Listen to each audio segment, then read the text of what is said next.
ব্যক্তিগত আৰু পেছাদাৰী জীৱনৰ মাজত যথেষ্ট মানসিক চাপ থাকে আৰু ইয়াৰ বাবে ৰাতিৰ শুবৰ সময়ত মনত অস্থিৰতাৰ সৃষ্টি হয়। ই আপোনাৰ ভাল টোপনি অহাত বাধা দিয়ে।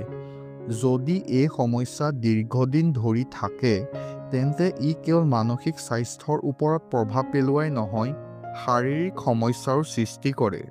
গতিকে ভাল টোপনিৰ বাবে কি কৰিব লাগে জানো আহক। সুস্বাস্থ্যৰ বাবে ভাল টোপনি অহাটো অতি প্ৰয়োজন। ৰাতিৰ ভাল টোপনিয়ে শাৰীৰিক আৰু মানসিকভাৱে সুস্থ হৈ থকাত সহায় কৰে। ৰাতি টোপনি নহা বা যদি আপোনাৰ টোপনি ভাল নহয়, তেন্তে আপোনাৰ স্নায়ুজনিত সমস্যাৰ সৃষ্টি হ'ব পাৰে। মনটো শান্ত হৈ থাকিবলৈ হ'লে টোপনি ভাল হোৱাটো অতি প্ৰয়োজন।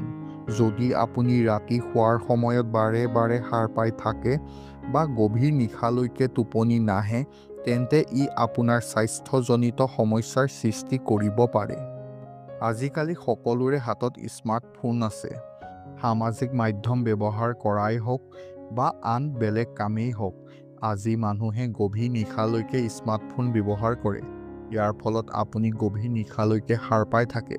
এই অভ্যাসে আপোনাৰ টোপনিৰ ওপৰত প্ৰভাৱ পেলাব পাৰে।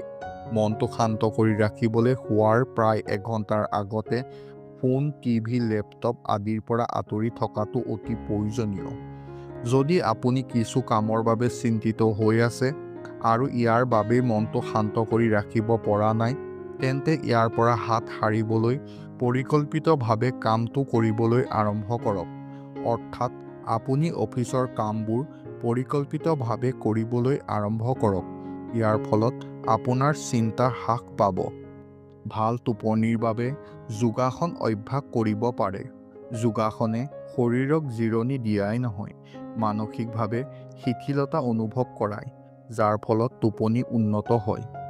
যদি আপুনি মানসিক চাপৰ বাবে ৰাতি সাৰ পায়, তেন্তে ইয়াৰ পৰা সকাহ পাবলৈ হালধি বা জাইফলৰ গুড়িৰ সৈতে মিহলি কুহুমীয়া গাখীৰ খাব লাগে।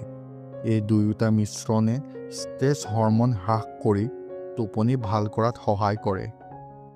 এনেকুৱা ধৰণৰ আৰু ভিডিঅ' আমি আপোনালোকৰ ওচৰলৈ আনি থাকিম। আমাৰ লগত জড়িত হৈ থাকিবলৈ আমাৰ চেনেলটো ছাবস্ক্ৰাইব কৰি লওক।